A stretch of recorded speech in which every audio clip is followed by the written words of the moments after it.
ہم سب سمجھتے ہیں سوچتا دماغ ہے، محسوس کرتا دل ہے، لیکن آج کی جدید سائنس کچھ اور کہہ رہی ہے۔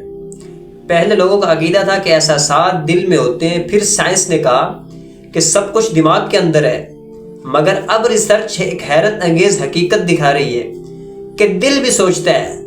دل کے اندر تقریباً 40,000 خاص خلیے پائے جاتے ہیں، بالکل ویسے ہی جیسے دماغ میں ہوتے ہیں۔ یہی خلیے دل کو صرف خون پمپ کرنے والی چیز نہیں بلکہ ایک چھوٹا دماغ بناتے ہیں۔ یہ دل اپنے طور پر فیصلے لیتا ہے، پیغامات بھیجتا ہے اور احساسات محفوظ بھی رکھتا ہے۔ تحقیق کے مطابق جب انسان خوش یا اداس ہوتا ہے، سب سے پہلے دل کے سگنلز بدلتے ہیں، پھر وہ دماغ تک پہنچ کر ہمارے خیالات اور فیصلوں کو بدل دیتے ہیں۔ یعنی دماغ دل کی بات سنتا ہے، اور اکثر اوقات ہمارے فیصلے عقل نہیں بلکہ دل کی فطری رہنمائی سے ہوتے ہیں۔ امریکہ کے ہارٹ مینتھ انسٹیٹیوٹ کے سائنسدانوں نے ایک حیران کن بات کہی کہ دل کا برقی اور مقناطیسی میدان دماغ کے مقابلے میں 60 گنا زیادہ طاقتور ہے، اور سب سے حیرت کی بات یہ ہے کہ دل مسلسل دماغ کو سگنلز بھیجتا ہے، لیکن دماغ دل کو بہت کم سگنل واپس کرتا ہے۔ گویا اصلی لیڈر تو دل ہے، دماغ نہیں۔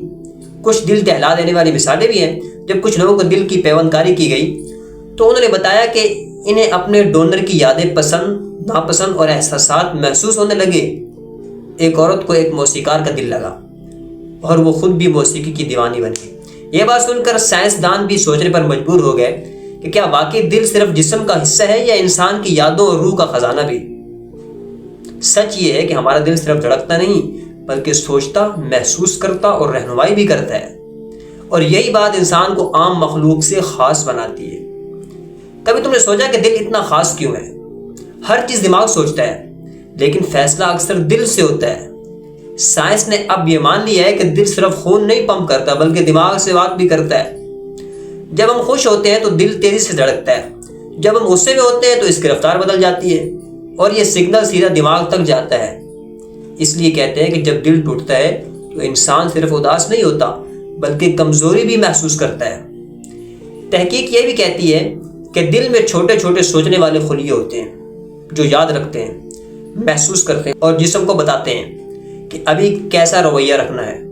اس لیے کبھی تم کسی سے ملو اور اچانک دل کہے یہ انسان سچا ہے، تو وہ صرف احساس نہیں، تمہارا دل باقی پہچان لیتا ہے۔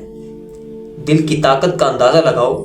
سائنس کہتی ہے کہ اس کی لہریں دماغ سے 60 گنا زیادہ طاقتور ہوتی ہیں۔ یعنی تمہارا دل تمہارے ارد گرد کے لوگوں پر بھی اثر ڈال سکتا ہے۔ اس لیے نبی اسلام نے فرمایا انسان کے جسم میں ایک گوشت کا ٹکڑا ہے، اگر وہ ٹھیک ہو جائے تو پورا جسم ٹھیک ہو جاتا ہے، اور اگر وہ خراب ہو جائے تو پورا جسم خراب ہو جاتا ہے۔ یاد رکھو وہ دل ہے۔ اب سمجھ آتا ہے؟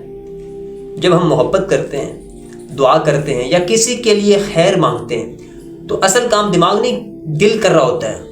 اس لیے اگر زندگی بدلنی ہے تو دل صاف رکھو، کیونکہ جب دل روشن ہوتا ہے تو زندگی خود بخود آسان ہو جاتی ہے۔ کبھی تم نے دیکھا کہ کچھ لوگ سکون میں رہتے ہیں چاہے حالات کتنے ہی برے کیوں نہ ہوں؟ ان کے چہرے پر ایک اطمینان ہوتا ہے جیسے اندر کوئی روشنی جل رہی ہو۔ دراصل وہ روشنی دل کی ہوتی ہے۔ جب انسان کا دل صاف ہو، حسد، غصہ اور لالچ سے خالی ہو تو اندر سے مضبوط ہو جاتا ہے۔ سائنس بھی کہتی ہے کہ جب انسان شکر گزار ہوتا ہے تو اس کے دل کی دھڑکنیں ایک خاص ترتیب میں آ جاتی ہیں۔ اس وقت جسم میں خوشی کے ہارمونز بنتے ہیں، دماغ پرسکون ہوتا ہے اور انسان کے فیصلے درست ہونے لگتے ہیں۔ یعنی دل کا سکون صرف روحانی بات نہیں بلکہ ایک حقیقت ہے جو جسم اور دماغ دونوں پر اثر ڈالتی ہے۔ قرآن میں اللہ فرماتا ہے سن لو، اللہ کے ذکر سے ہی دلوں کو اطمینان ملتا ہے۔ یعنی جب تم دل کو اس کے خالق سے جوڑ لیتے ہو تو وہ مضبوط ہو جاتا ہے، اور پھر زندگی کی مشکلیں تمہیں ہلا نہیں سکتی۔ دل کمزور تب ہوتا ہے جب انسان اللہ سے دور ہو جاتا ہے، لیکن جب وہ دل سے جڑتا ہے تو ایک اندر طاقت پیدا ہو جاتی ہے جو ہر ڈر، ہر فکر کو مٹا دیتی ہے۔ اس لیے کامیاب انسان وہ نہیں جو صرف بڑا بن جائے بلکہ وہ ہے جس کا دل بڑا ہو۔ اگر تم چاہتے ہو کہ تمہاری زندگی بدل جائے تو صرف ایک کام کرو، روز تھوڑا سا وقت نکالو، اپنے دل سے بات کرو، دل کو صاف کرو، معاف کرو اور اللہ کو یاد کرو۔ تم دیکھو گے کہ تمہاری دنیا بدلنے لگے گی، کیونکہ سکون وہاں نہیں جہاں تم تلاش کر رہے ہو، سکون تمہارے دل کے اندر ہے، اور سکون اللہ کو یاد کرنے میں ہے۔ تو آج کے لیے اتنا ہی۔ اپنی رائے کا اظہار کمنٹ میں لازمی کریں۔ ملتے ہیں اگلی ویڈیو میں۔ اللہ حافظ۔